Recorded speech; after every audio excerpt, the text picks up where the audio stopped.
Hi hello good morning ಎಲ್ರಿಗೂ. ಎಲ್ರು ಹೇಗಿದ್ದೀರಿ? ನಾನು ಚೆನ್ನಾಗಿದ್ದೇನೆ, ನೀವು ಕೂಡ ಸೂಪರ್ ಆಗಿದೆ ಅಂತ ಅನ್ಕೊಳ್ತಾ ವೆಲ್ಕಮ್ ಬ್ಯಾಕ್ ಟು ಆಜ್ಞಾ ಕನ್ನಡ ಲಾಗ್ ಚಾನಲ್. ಇದು ನೋಡಿ ಸೋರೆಕಾಯಿ. ಈ ಸೋರೆಕಾಯಿ ನಿನ್ನೆ ತಗೊಂಡ್ ಬಂದಿದ್ರು ನನ್ನ ಹಸ್ಬೆಂಡು. ಅದನ್ನ ಈಗ ಕಾಲ್ ಭಾಗದಷ್ಟು ಕಟ್ ಮಾಡ್ಕೊಂಡೆ, ಪೀಲರಲ್ಲಿ ಪೀಲ್ ಮಾಡ್ಕೊಳ್ತಾ ಇದ್ದೇನೆ. ಆದ್ರೆ ನೋಡಿ. ಗುಡ್ ಮಾರ್ನಿಂಗ್ ಫ್ರೆಂಡ್ಸ್, ಎಲ್ಲರೂ ಹೇಗಿದ್ದೀರಿ? ನಾನು ಚೆನ್ನಾಗಿದ್ದೇನೆ. ನಾನೀಗ ಸೋರೆಕಾಯಿ ಇದೆಯಲ್ಲ, ಆ ಸೋರೆಕಾಯಿ ನೋಡಿ ಇದು ಅರ್ಧ ಅರ್ಧ ಅಂದರೆ ಕಾಲು ಭಾಗದಷ್ಟು ಕಟ್ ಮಾಡಿಕೊಂಡೆ. ಮತ್ತು ಈ ರೀತಿ ಪೀಲ್ ಮಾಡಲಿಕ್ಕೆ ಪೀಲರಲ್ಲಿ ಪೀಲ್ ಮಾಡೋಣ ಅಂತಂದರೆ ಆಗಲಿಲ್ಲ, ಹಾಗಾಗಿ ಮೆಟ್ಗತ್ತಲ್ಲಿ ಪೀಲ್ ಮಾಡಿಕೊಂಡೆ. ಹಾಗೆ ಇದನ್ನ ಇಷ್ಟು ಈ ರೀತಿ ಚಿಕ್ಕ ಚಿಕ್ಕದಾಗಿ ಕಟ್ ಮಾಡಿಕೊಂಡೆ. ಇದನ್ನು ಜ್ಯೂಸ್ ಮಾಡಬೇಕು ಅಂತ. ಬಟ್ ಈಗ 6:30 ಆಯಿತು. ನನಗೆ ಇವತ್ತು ಸ್ವಲ್ಪ ಏಳಲಿಕ್ಕೂ ಸ್ವಲ್ಪ ಲೇಟ್ ಆಯಿತು. ಹಾಗಾಗಿ ದೇವ್ರ ಮನೆ ಎಲ್ಲ ಕ್ಲೀನ್ ಮಾಡಿ ಆಮೇಲೆ ಹೊಸ್ತಿರೆಲ್ಲ ಬರ್ಕೊಂಡು ಬಂದಲ್ವಾ, ಮತ್ತು ಲೇಟ್ ಆಯಿತು ಫ್ರೆಶ್ ಅಪ್ ಆಗಿ ಬರಲಿಕ್ಕೆ. ಹಾಗಾಗಿ ಈಗ ಬಿಸಿನೀರು ಕೂಡ ಕಾಯಿಸ್ಲಿಕ್ಕೆ ಇಟ್ಟಿದ್ದೇನೆ. ಬಿಸಿನೀರು ಕುಡ್ಕೊಂಡು ವಾಕಿಂಗ್ ಹೋಗ್ತೇನೆ. ಆಮೇಲೆ ಈಗ ಟೈಮ್ ಆಯ್ತಲ್ವ, ಹಾಗಾಗಿ ಈಗ ಜ್ಯೂಸ್ ಮಾಡ್ಲಿಕ್ಕೆ ಆಗೋದಿಲ್ಲ. ಸೊ ವಾಕಿಂಗ್ ಹೋಗಿ ಬಂದ ಮೇಲೆ ಇದ್ರ ಜ್ಯೂಸ್ ಮಾಡ್ತೇನೆ. ಯಾಕೋ ಇವತ್ತು ಸ್ವಲ್ಪ ನಿದ್ದೆ ಚೆನ್ನಾಗಾಯಿತು. ಬೆಳಿಗ್ಗೆ ಏಳಲಿಕ್ಕೆ ಮನಸ್ಸಾಗಲಿಲ್ಲ. ಹಾಗಾಗಿ ಸ್ವಲ್ಪ 6 ಗಂಟೆಗೆ 6 ಗಂಟೆಗೆ ಎದ್ದೆ. ಅಲಾರಾಮ್ ಆಗಿತ್ತು 5:30ಗೆ, ಆದರೆ ಎದ್ದಿದ್ದೆ. ಆದರೆ ಮತ್ತೆ ಮಲ್ಕೊಂಡೆ, ಮತ್ತೆ ನಿದ್ದೆ ಬಂತು. ಬೆಳಗಿನ ಟೈಮಲ್ಲಿ ಏಳಲಿಕ್ಕೆ ಮನಸ್ಸು ಬರೋದಿಲ್ಲ. ಆದರೂ ಮುಂದಿನ ಕೆಲಸ ಇದ್ರವ, ಹಂಗಾಗಿ ಎದ್ದು ಈಗ ಕೆಲಸ ಮಾಡ್ತಾ ಇದ್ದೇನೆ. ಈಗ ನೀರು ಕುಡಿದು ವಾಕಿಂಗ್ ಹೋಗ್ತೇನೆ, ಆಮೇಲೆ ಸಿಗ್ತೇನೆ. ಬಾಯ್. ಬನ್ನಿ ಬಿಸಿನೀರು ಕುಡಿಯೋಣ. ಬಿಸಿ ಬಿಸಿ ನೀರು ಕೂತ್ಕೊಂಡು ಕುಡಿಬೇಕು ಅಂತಾರಲ್ವ, ಕೂತ್ಕೊಂಡೇ ಕುಡಿಯೋಣ. ಇಲ್ಲೇ ಕೂತ್ಕೊಳ್ಳೋದು. ನಾನು ಅಂದ್ಕೊಳ್ತೇನೆ ಕಿಚನಲ್ಲಿ ಒಂದು ಚೇರ್ ಇಡಬೇಕು ಅಂಥೇಳಿ, ಅದು ನೆನಪೇ ಆಗೋದಿಲ್ಲ. ಮತ್ತು ಇಲ್ಲಿ ಕಿಚನ್ ಚಿಕ್ಕದಲ್ವ, ಅಲ್ಲಿ ಒಂಥರ ಅಡಾವಡೆ ಥರ ಆಗ್ತದೆ. ಹಾಗಾಗಿ ನೆನಪೇ ಇರೋದಿಲ್ಲ. ಇಲ್ಲೇ ಕಟ್ಟೆ ಮೇಲೆ ಕೂತ್ಕೊಳ್ಳೋದು. ನಾನು ಇಲ್ಲಿ ನಿಂತ್ಕೊಂಡಾಗ ಕಾಣಿಸ್ತಲ್ವ, ಇಲ್ಲ ಕೂತ್ಕೊಂಡಿದ್ದೀನಿ. ಕೂತ್ಕೊಂಡು ಆರಾಮಾಗಿ 2 ಲೋಟ ಬಿಸಿನೀರು ಕುಡಿಯೋದು. ಬೆಳಿಗ್ಗೆ ಬಿಸಿನೀರು ಕುಡಿದು ರೂಢಿ ಆಗಿದೆ ಅಲ್ವಾ. ನಾನು ಎಲ್ಲಾದರೂ ಹೋದರೆ, ನಮ್ಮ ಅಮ್ಮನ ಮನೆಗೆಲ್ಲ ಹೋದರೆ ಇದೇ ರೂಢಿ. ಅಂದರೆ ಅಷ್ಟೊತ್ತಿಗೆ ನೀರು ಕುಡಿಬೇಕು ಅನಿಸುತ್ತೆ. ಅಲ್ಲಿ ಆರಾಮಾಗಿ ಮಲ್ಕೊಳ್ಳಿಕ್ಕೂ ಆಗೋದಿಲ್ಲ. ಯಾಕಂದರೆ 5:30 ಅಂದರೆ 5:30ಗೆ ಎಚ್ಚರ ಆಗುತ್ತೆ ನನಗೆ ಮಲ್ಕೊಂಡ್ರು. ಅಷ್ಟು ಟೈಮಿಗೆ ಹೇಳದೇ ಇದ್ದರೆ ಆಗೋದೇ ಇಲ್ಲ, ಮಲ್ಗಲಿಕ್ಕೂ ಮನಸ್ಸು ಬರೋದಿಲ್ಲ. ಸುಮ್ಮನೆ ನಿದ್ದೆ ಬರದೇ ಇದ್ದರೂ ಕಣ್ಣು ಮುಚ್ಕೊಂಡು ಮಲ್ಕೊಳ್ಳೋಣ ಮತ್ತು ಆರಾಮಾಗಿ ಎದ್ರಾಯಿತು ಅಂತ ಹೇಳಿದ್ರೆ ಆಗೋದೇ ಇಲ್ಲ. ಅಷ್ಟೊತ್ತಿಗೆ ಹೇಳಲೇಬೇಕಾಗತ್ತೆ. ಹೇಗೆ ಅಲ್ವಾ, ಅಭ್ಯಾಸ ಬಲ, ರೂಢಿ ಬಲ. ಹಾಗೆ ಎಲ್ಲಿ ಹೋದರೂ ಅದೇ ಟೈಮಿಗೆ ಹೇಳೋದು. ನಾವೆಷ್ಟೇ ಆರಾಮ ತಗೊಳ್ಬೇಕಂದ್ರೂ ಆಗೋದಿಲ್ಲ. ಅದು ದೇಹ ಮತ್ತು ಮನಸ್ಸು ಕೇಳೋದೇ ಇಲ್ಲ ನಮ್ಮ ಮಾತನ್ನ.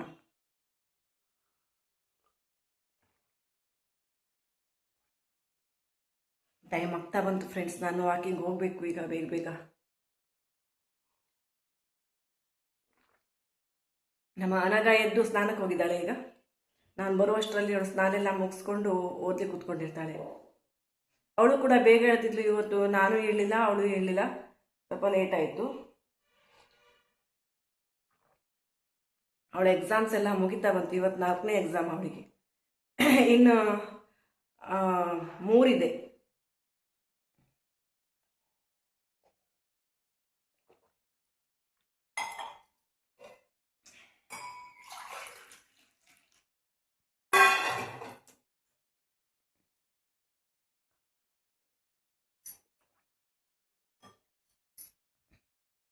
ಮಾರ್ನಿಂಗ್ ವ್ಯೂ ನೋಡಿ ಎಷ್ಟು ಚೆನ್ನಾಗಿದೆ ಅಲ್ವಾ. ಮಾರ್ನಿಂಗ್ ಅಂದ್ರೆ 6:30 ಆಗಿದೆ ಈಗ. ಎಷ್ಟು ಚೆನ್ನಾಗಿ ಕಾಣಿಸ್ತಿದೆ ನೋಡಿ. ತುಂಬಾ ಕೂಲ್ ಆಗಿದೆ. ಹೂವಿನ ಗಿಡಗಳೆಲ್ಲ ನೋಡ್ತಾ ನಿಂತ್ಕೊಂಡ್ರೆ ತುಂಬಾ ಚೆನ್ನಾಗಿ ಮನಸ್ಸಿಗೆ ಖುಷಿ ಆಗತ್ತೆ ಅಲ್ವಾ.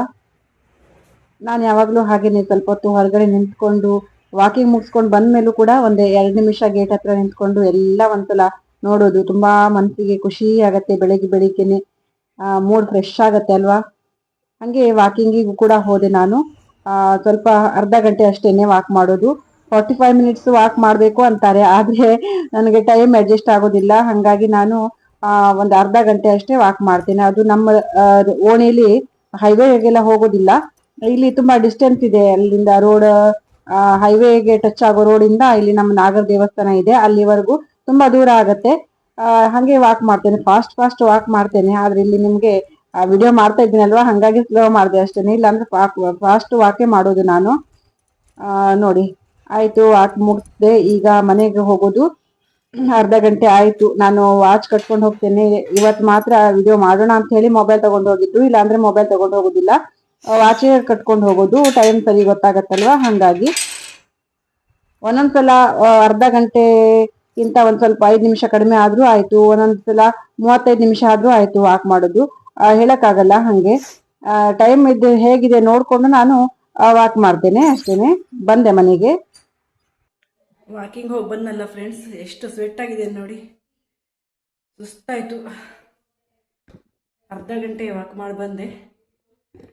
ಈಗ ಟಯರ್ಡ್ ಆಗಿದೆ. ಸ್ವಲ್ಪ ಹೊತ್ತು ಒಂದು 5 ನಿಮಿಷ ಕೂತ್ಕೊಂಡು ಮತ್ತೆ ಕಿಚನ್ ಕೆಲಸ ಸ್ಟಾರ್ಟ್ ಮಾಡ್ತೀನಿ. ಅನಗ ಅನಗ ಉದಾ ತಪ್ಪಿಲೆ ಸೊಳ್ಳೆ. ನಾನು ಸ್ನಾನ ಮಾಡಿ ಜ್ಯೂಸ್ ಮಾಡ್ಬೇಕಂತ ಅನ್ಕೊಂಡೆ, ಬಟ್ ನೀರ್ ಕಾದಿರ್ಲಿಲ್ಲ. ಹಂಗಾಗಿ ಜ್ಯೂಸ್ ಮಾಡ್ಕೊಂಡು ಹೋಗೋಣ ಅಂತ ಹೇಳಿ ಜ್ಯೂಸ್ ಮಾಡ್ಲಿಕ್ಕೂ ರೆಡಿ ಮಾಡ್ಕೊಂಡೆ. ಸೋರೆಕಾಯಿ ಜ್ಯೂಸ್ ತುಂಬಾ ಹೆಲ್ತಿಗೆ ತುಂಬಾ ಒಳ್ಳೇದು. ಅದ್ರ ಹಲ್ವಾ ಕೂಡ ಮಾಡ್ತಾರೆ, ಮತ್ತೆ ಪಾಯಸ ಕೂಡ ಮಾಡ್ತಾರೆ. ನಾನು ಡೈಲಿ ಜ್ಯೂಸ್ ಮಾಡ್ಕೊಳ್ಳೋದು ಅಷ್ಟೇನೆ. ಸ್ನಾನ ಮುಗಿಸ್ಕೊಂಡ್ ಬಂದೆ, ಜ್ಯೂಸ್ ಅರ್ಧ ಮಾಡಿಟ್ಟು ಹೋಗಿದ್ದೆ. ಈಗ ಪೂರ್ತಿ ಗ್ರೈಂಡ್ ಮಾಡ್ಕೊಂಡೆ ನೋಡಿ. ನಂಗೆ ಮತ್ತೆ ನಮ್ಮ ಅನಗಂಗೆ, ನಮ್ಮ ಹಸ್ಬೆಂಡ್ಗೆ ಇಟ್ಟಿದ್ದೆ. ಅವ್ರು ಬಂದ ತಕ್ಷಣ ಕುಡಿತಾರೆ. ತಿಂಡಿಗೆ ನಾನು ಶಾವಿಗೆ ಉಪ್ಪಿಟ್ಟು ಮಾಡ್ತಾ ಇದ್ದೇನೆ. ಇದು ಫಸ್ಟ್ ಟೈಮ್ ನಾನು ಶಾವಿಗೆ ಉಪ್ಪಿಟ್ಟು ಮಾಡೋದು. ನಮ್ಮ ಅತ್ತೆನೇ ಯಾವಾಗಲೂ ಉಪ್ಪಿಟ್ಟಾಗಲಿ ಶಾವಿಗೆ ಆಗಲಿ ಅವರೇ ಮಾಡುವ. ಆಯ್ತಾಯ್ತು ಉಪ್ಪು ಬರ್ನಿ. ಹಾಗಾಗಿ ಇವತ್ತು ನಾನು ಶಾವಿಗೆ ಉಪ್ಪಿಟ್ಟು ಮಾಡ್ತಾ ಇದ್ದೇನೆ. ಹೇಗಾಗ್ತದೆ ಅಂತ ಹೇಳ್ತೇನೆ. ಉಪ್ಪಿಟ್ಟಾಗ್ಲಿ ಶಾವಿಗೆ ಉಪ್ಪಿಟ್ಟಾಗ್ಲಿ ನಮ್ಮ ಅತ್ತೆಯವರೇ ಮಾಡೋದು ಯಾವಾಗ್ಲೂ. ನನಗೆ ಬರಲ್ಲ ಅಷ್ಟು. ನಾನ್ ಮೊದ್ಲೇ ಏನು ಅಡ್ಗೆ ಬರ್ತಿರ್ಲಿಲ್ಲ ಮದ್ವೆ ಆಗೋವರೆಗೂ ಕೂಡ. ನನಗೆ 25 ವರ್ಷ ಆದ ನಂತರ ನಾನು ಅಡ್ಗೆ ಕೆಲಸ ಸ್ಟಾರ್ಟ್ ಮಾಡ್ಕೊಂಡಿದ್ದು. ಮದ್ವೆ ಆದ ಹೊಸರಲ್ಲಿ ನಂಗೆ ಯಾವ ಅಡ್ಗೆನೂ ಕೂಡ ಒಂದು ಒಗ್ಗರಣೆ ಕೂಡ ಹಾಕ್ಲಿಕ್ಕೆ ಬರ್ತಿರ್ಲಿಲ್ಲ. ಎಲ್ಲಾನು ನಾ ಕಲ್ಸಿದವ್ರು ನಮ್ಮ ಅತ್ತೆ. ಪ್ರತಿಯೊಂದು ಅಡ್ಗೆನು ಅವರೇ ಕಲ್ತಿದ್ದು. ಪ್ರತಿಯೊಂದು ಈಗ ಏನ್ ಮಾಡ್ತೇನಲ್ವಾ ಅದೆಲ್ಲ ಅವರೇ ಕಲ್ಸಿದ್ದು. ಕೆಲವೊಂದು ಅಡ್ಗೆನ ಈಗ ಯೂಟ್ಯೂಬ್ ನೋಡ್ಕೊಂಡು ಅದು ಹೊಸ ಹೊಸ ತರ ರೆಸಿಪೀಸ್ನೆಲ್ಲ ನಾನು ನೋಡ್ಕೊಂಡು ಮಾಡಿದ್ದು. ಆದ್ರೆ ನನ್ಗೆ ಏನು ಮೇನ್ ಬೇಸಿಕ್ ಅಡಿಗೆ ಇರತ್ತಲ್ವಾ ಮನೆಯಲ್ಲಿ ಮಾಡೋದು, ಅದನ್ನ ಪೂರ್ತಿ ಅದನ್ನ ಕಲ್ತಿದ್ದು ನಮ್ಮ ಅತ್ತೆನೆ. ಹಂಗಾಗಿ ಏನು ಹೊಸದ್ರಲ್ಲಿ ಮಾತ್ರ ಅದು ಕಷ್ಟ ಅನ್ಸುತ್ತೆ ಯಾವುದೇ ಅಡುಗೆ ಆಗ್ಲಿ. ಬರ್ತಾ ಬರ್ತಾ ಏನು ಅದು ಈಸಿ, ಒಂದ್ಸಲ ಮಾಡಿದ್ರೆ ಈಸಿ ಆಗುತ್ತೆ. ಆದ್ರೆ ನಾನು ಮಾಡಿದ್ದು ಅಷ್ಟು ಕರೆಕ್ಟ್ ಆಗಲ್ಲ ಉಪ್ಪಿಟ್ಟು ಮಾತ್ರ. ಹಂಗಾಗಿ ನಾನು ಸ್ವಲ್ಪ ಇವತ್ತು ಶಾವಿಗೆ ಉಪ್ಪಿಟ್ಟು ಮಾಡೋದು ಫಸ್ಟ್ ಟೈಮ್ ಹೆದರ್ಕೊಳ್ತಾ ಮಾಡಿದೆ. ಆದ್ರೂ ಕೂಡ ನನ್ನ ಹಸ್ಬೆಂಡ್ ಆಗ್ಲಿ ನಮ್ಮ ಅನಗಾಗ್ಲಿ ಚೆನ್ನಾಗಿದೆ ಅಂತಾನೆ ತಿಂದ್ರು. ನನಗೂ ಖುಷಿ ಆಗತ್ತೆ ಹಂಗೆ ಹೇಳಿದ್ರೆ. ಏನಾದ್ರೂ ಕೊಂಕ ಮಾತಾಡಿದ್ರೆ ಮಾತ್ರ ಬೇಜಾರಾಗತ್ತೆ ನೋಡಿ. ಇವತ್ತಿನ ನಮ್ಮ ಬ್ರೇಕ್ಫಾಸ್ಟ್ ಹೀಗಿತ್ತು. ಈ ಸಲಾಡ್ ಅಂತೂ ಕಾಮನ್ ಡೈಲಿ ಇರೋದೇನೆ. ಬನ್ನಿ ಫ್ರೆಂಡ್ಸ್, ಬ್ರೇಕ್ಫಾಸ್ಟ್ ಮಾಡೋಣ. ಶಾವಿಗೆ ಉಪ್ಪಿಟ್ಟು.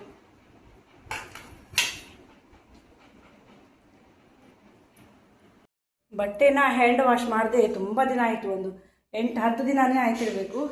ಇವತ್ತು ಹ್ಯಾಂಡ್ ವಾಶ್ ಮಾಡಲಿಕ್ಕೆ ಬಟ್ಟೆ ನೆನೆಸ್ತೇನೆ. ನೋಡಿ ಎಷ್ಟೊಂದು ಬಟ್ಟೆಗಳಿದ್ದಾವೆ. ಫುಲ್ ಒಂದು ಬಕೆಟ್ ಬಟ್ಟೆ ಇದೆ. ನನಗೆ ಎತ್ಕೊಂಡು ಹೋಗ್ಲಿಕ್ಕೂ ಅಷ್ಟು ಭಾರ ಆಗ್ತಾ ಇದೆ. ಆದರೆ ಇವತ್ತು ಹ್ಯಾಂಡ್ ವಾಶ್ ಮಾಡ್ತೇನೆ.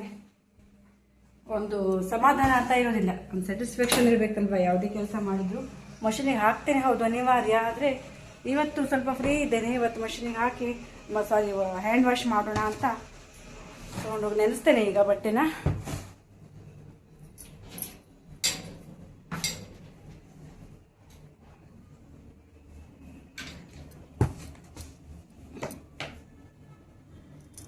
ಹಾಗೆ ಪಾಟ್ಗೆಲ್ಲ ನೀರ್ ಹಾಕ್ಬೇಕಿತ್ತು. ಆ ಪಾಟ್ಗೆಲ್ಲ ನೀರ್ ಹಾಕೋತಾ ಇದ್ದೇನೆ. ಇದು ಡೈಲಿ ರೂಟೀನ್. ನನ್ನ ಡೈಲಿ ರೂಟೀನ್ ನಿಮಗೂ ಕೂಡ ಬೇಜಾರಾಗಿದೆ ಇರಬೇಕು. ಬಟ್ ಅದ್ ನಾನು ಡೈಲಿ ಮಾಡೋ ಕೆಲಸ ಅಲ್ವಾ, ಅದನ್ನೇ ಶೇರ್ ಮಾಡ್ಕೊಳ್ಳೋದು. ಕೆಲವರು ಅಲ್ಲಿ ಟ್ರಿಪ್ಪಿಗೆ ಹೋಗ್ತಾರೆ, ಇಲ್ಲಿ ಹೋಗ್ತಾರೆ, ಅದನ್ನೆಲ್ಲ ಶೇರ್ ಮಾಡ್ಕೊಳ್ತಾರೆ. ನಾವು ಮನೇಲೇ ಇರೋದಲ್ವಾ, ಮನೇಲಿ ಏನ್ ಮಾಡ್ತೀವಿ ಅದನ್ನಷ್ಟೇ ಶೇರ್ ಮಾಡ್ಕೊಳ್ಳೋದು. ಫ್ರೆಂಡ್ಸ್, ತುಂಬ ದಿನ ಆಯಿತು ನಾನು ಜುಪಿಟರ್ನ ಹೊರಗಡೆ ತೊಗೊಂಡು ಹೋಗ್ತೇನೆ. ಈಗ ಒಂದು 2 ರೌಂಡು ಹೊರಗಡೆ ತೊಗೊಂಡು ಬರ್ತೇನೆ. ನಿಲ್ಸಿರ್ಬಾರ್ದಲ್ವಾ ಜುಪಿಟರ್ ಎಲ್ಲ, ಹಾಗೆ ಇಡಬಾರ್ದು ಅಂತಾರೆ. ಹಾಗಾಗಿ ಒಂದು 2 ರೌಂಡ್ ಹೊಡ್ಕೊಂಡು ಬರ್ತೀನಿ.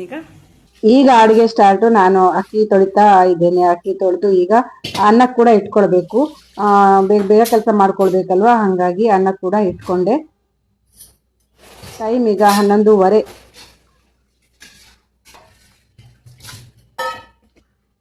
ನೋಡಿ ಬೆಂಡೆಕಾಯಿ, ಇದು ಊರ್ ಬೆಂಡೆಕಾಯಿ. ನಮ್ಮ ಹಸ್ಬೆಂಡು ತಿಂಡಿ ತಿನ್ನೋಗ್ಲಿಕ್ಕೆ ಬಂದಾಗ 2 ಕಟ್ ತಗೊಂಡ್ ಬಂದಿದ್ರು.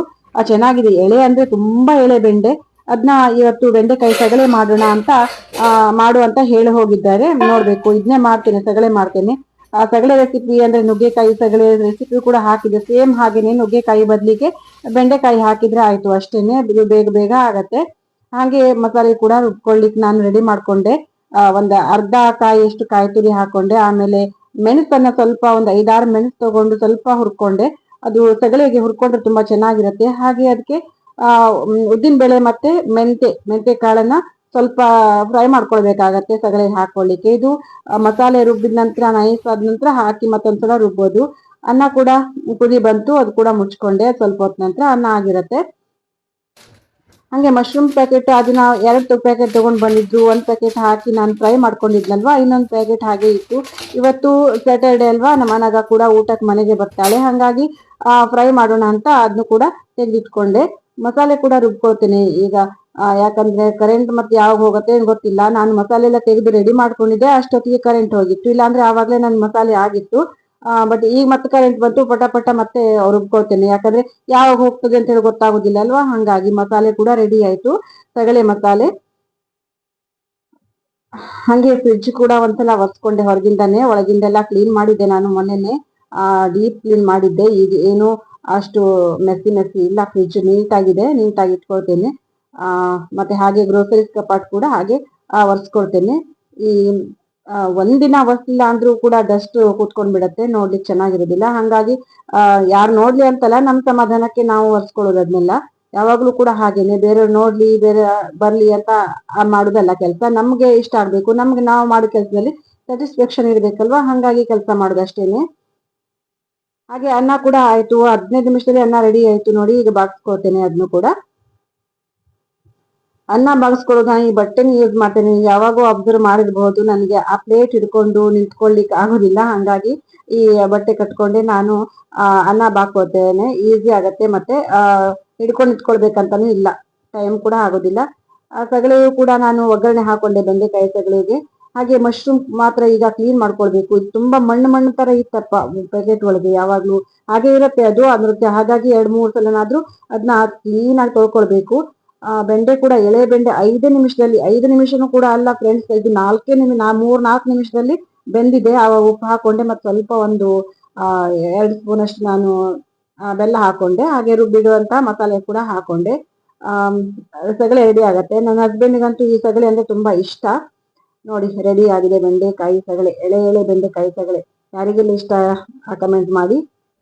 ಹಾಯ್ ಫ್ರೆಂಡ್ಸ್, ಅಡುಗೆ ಕೆಲಸ ಅಂದರೆ ಬೆಂಡೆಕಾಯಿ ಸಗಳೆ ಅದು ಆಗಿದೆ, ಅನ್ನ ಆಗಿದೆ, ಮತ್ತು ಮಜ್ಜಿಗೆ ಸಾರು ಮಾಡ್ಕೊಳ್ತೇನೆ. ಇವತ್ತು ತುಂಬ ಮಜ್ಜಿಗೆ ಇತ್ತು, ಎಂತ ಮಾಡೋದು, ಯಾರು ಕುಡಿಯೋದಿಲ್ಲ. ಹಾಗೆ ಹಾಲು ಕುಡಿಯೋದಿಲ್ಲ, ಹಾಲು ಇರುತ್ತೆ. ಹಾಗಾಗಿ ಮಜ್ಜಿಗೆ ಮಾಡಿಟ್ಟಿದೆ. ಮಜ್ಜಿಗೆ ಯಾರು ಕುಡಿತಾರೆ, ಹಾಗೆ ಮಜ್ಜಿಗೆ ಸಾರು ಮಾಡಿದೆ ಇವತ್ತು.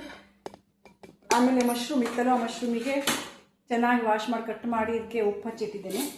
ಈಗ ಬಟ್ಟೆ ವಾಶ್ ಮಾಡ್ಕೊಂಡು ಬಂದು ಆಮೇಲೆ ಬಜೆ ಫ್ರೈ ಮಾಡ್ಕೊಳ್ಳೋದು. ನಿನ್ನೆ ಬಜೆಗೆ ಮಾಡಿಟ್ಟಿದ್ನಲ್ಲ, ಇಷ್ಟು ಬಜೆ ಇತ್ತು, ಇದನ್ನು ಕೂಡ ಬಜೆ ಮಾಡ್ಕೊಳ್ಬೇಕು. ಈಗ ವಾಶ್ ಮಾಡ್ಕೊಂಡು ಬರ್ತೇನೆ ಬಟ್ಟೆನ.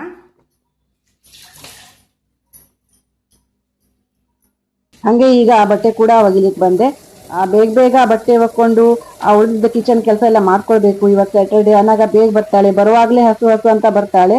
ಸೊ ಅವಳಿಗೆ ಬಂದ ತಕ್ಷಣ ಊಟಕ್ಕೆ ಹಾಕ್ಬೇಕಲ್ವಾ. ಹಾಗಾಗಿ ಬೇಗ ಕೆಲಸ ಮಾಡ್ಕೊಳ್ಬೇಕು. ಈ ಕಲ್ ಮೇಲಂತೂ ಮೇಲ್ಗಡೆ ಗಿಲಾಯಿ ಮಾಡಿದ್ದೆಲ್ಲ ಸಿಮೆಂಟ್ ಧೂಳೆಲ್ಲ ಬೇದಿತ್ತು. ಹಾಗಾಗಿ ನಾನು ತುಂಬಾ ದಿನ ಆಯ್ತಲ್ವಾ ಕಲ್ಲ ಮೇಲೆ ಒಗಿದ್ದೇನೆ. ಹಾಗಾಗಿ ಒಂದ್ಸಲ ಕ್ಲೀನ್ ಆಗಿ ಬ್ರಷ್ ಹಾಕೊಂಡು ತೊಳ್ಕೊಂಡ್ಬಿಟ್ಟೆ. ಈಸಿ ಆಗತ್ತೆ, ಮತ್ತೆ ಮಣ್ಣೆಲ್ಲ ಇರೋದಿಲ್ಲ ಅಲ್ವಾ. ಹಾಗಾಗಿ ಸಿಮೆಂಟ್ ಎಲ್ಲ ಕೂತ್ಕೊಂಡಿತ್ತು. ಒಂದ್ಸಲ ಕ್ಲೀನ್ ಆಗಿ ಒರೆಸ್ಕೊಂಡು ತೊಳ್ಕೊಂಡು ಈಗ ಬಟ್ಟೆ ಒಗೆದೆ. ಹಾಯ್ ಫ್ರೆಂಡ್ಸ್, ಬಟ್ಟೆ ಒಗೆದಾಯ್ತು ನೋಡಿ. ಇಷ್ಟು ಬಟ್ಟೆ, 1 ಬಕೆಟ್ ಬಟ್ಟೆ ಒಗೆದಾಯ್ತು. ಈಗ ಅದು ಸ್ವಲ್ಪ ಲೇಟ್ ಆಗಿದೆಲ್ವ ನನಗೆ ಬಟ್ಟೆ ಒಗೆಯೋದಕ್ಕೆ. ಹಾಗಾಗಿ ಬಿಸಿಲಿಗೆ ಅಷ್ಟು ಬಿಸಿಲಿರೋದಿಲ್ಲ. ಹಾಗಾಗಿ ಡ್ರೈಯರಿಗೆ ಹಾಕಿ, ಮಷೀನಿಗೆ ಹಾಕಿ ಆಮೇಲೆ ಬಣ ಹಾಕ್ತೇನೆ.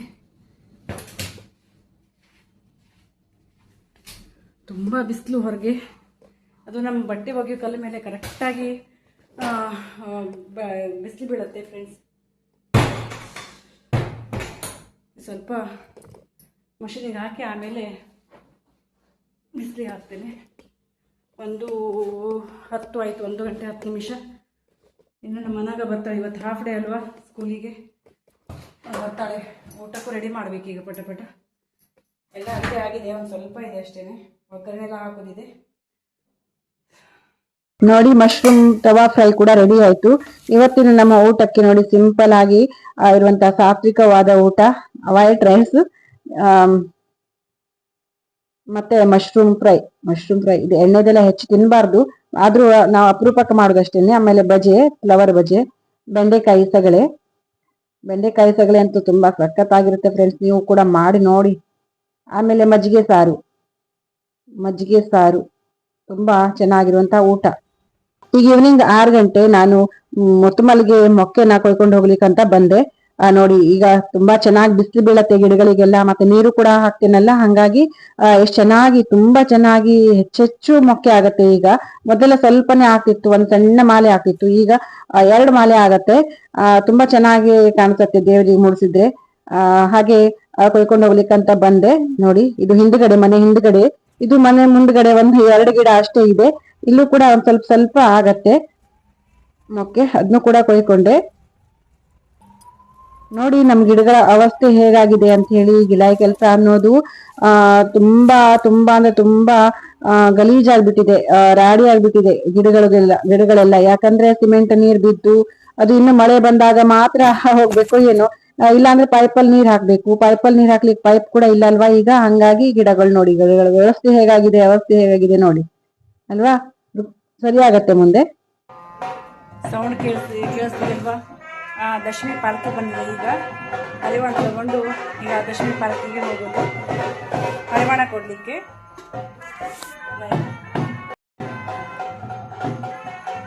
ಊಟ ಎಲ್ಲ ಮುಗಿಸಿದಾಯ್ತು ಫ್ರೆಂಡ್ಸ್. ಈಗ ಪಾತ್ರೆಗಳನ್ನೆಲ್ಲ ತಿಕ್ಕಿ ತೊಳೆದು ಎಲ್ಲ ಆಯ್ತು. ಈಗ ಒಂದ್ಸಲ ಎಲ್ಲ ಪೂರ್ತಿಯಾಗಿ ಕಿಚನ್ ಅನ್ನ ಒರೆಸ್ಕೊಳ್ತೇನೆ. ನಾಳೆ ಏಕಾದಶಿ, ಹಂಗಾಗಿ ಈ ಪ್ಲೇಟ್ಸ್ ಕೂಡ ತಿಕ್ಕಿ ತೊಳೆದೆಲ್ಲ ಆಯ್ತು. ಗ್ಯಾಸ್ ಸ್ಟವ್ ಇಂದು ಏಕಾದಶಿ ದಿನ ಅಂದ್ರೆ ದಶಮಿ ದಿನ ನಾನೆಲ್ಲ ಕ್ಲೀನ್ ಮಾಡಿಟ್ಕೊಳ್ತೇನೆ. ಯಾಕಂದ್ರೆ ನಾಳೆ ಏಕಾದಶಿ ಅಲ್ವಾ, ಏನು ಮೊಸರೇದೇನು ಇರಬಾರ್ದು ಅಂತ ಹೇಳಿ ಕ್ಲೀನ್ ಆಗಿ ಒರೆಸ್ಕೊಳ್ಳೋದು, ದಿನಾನು ಕ್ಲೀನ್ ಆಗಿ ಒರೆಸ್ಕೊಳ್ಳೋದು. ಆದ್ರೆ ಪ್ಲೇಟ್ಸ್ ಎಲ್ಲ ತೆಗೆದು ಒರೆಸೋದಿಲ್ಲ ಆಗಿತ್ತು. ಇವತ್ತೆಲ್ಲ ಪ್ಲೇಟ್ಸ್ ಎಲ್ಲ ತೆಗೆದು ಗ್ಯಾಸ್ ಕಟ್ಟೆ, ಇದು ಸ್ಟೋವ್ ಎಲ್ಲ ಚೆನ್ನಾಗಿ ಕ್ಲೀನ್ ಮಾಡ್ಕೊಂಡೆ. ನಾಳೆ ಆರಾಮಾಗಿ ಬಂದು ಆರಾಮಾಗಿ ಅಡುಗೆ ಸ್ಟಾರ್ಟ್ ಮಾಡಬಹುದು. ಹಂಗೆ ಹಾಲಿಯೂ ಕೂಡ ಹಾಕಿದೆ ಮೊಸರಿಗೆ.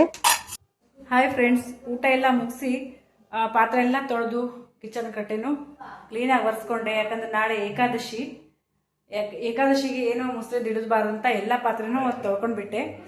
ನಾನು ಊಟ ಏನೋ 8 ಗಂಟೆ ಒಳಗೆ ಆಗತ್ತೆ, ಆದರೆ ಪಾತ್ರೆ ತೊಳೆದು ಮತ್ತೆ ಇದೆಲ್ಲ ಕ್ಲೀನ್ ಮಾಡಿ ಕಿಚನಲ್ಲಿ ಸ್ವಲ್ಪ ಸ್ವಲ್ಪ ಕೆಲಸ ಇರುತ್ತಲ್ವ, ಅದೆಲ್ಲ ಆಗೋ ತನಕನೂ 10 ಗಂಟೆ ಆಗುತ್ತೆ. ಇವತ್ತು ಸ್ವಲ್ಪ ಬೇಗ ಆಯಿತು, 9:15 ಆಯಿತು.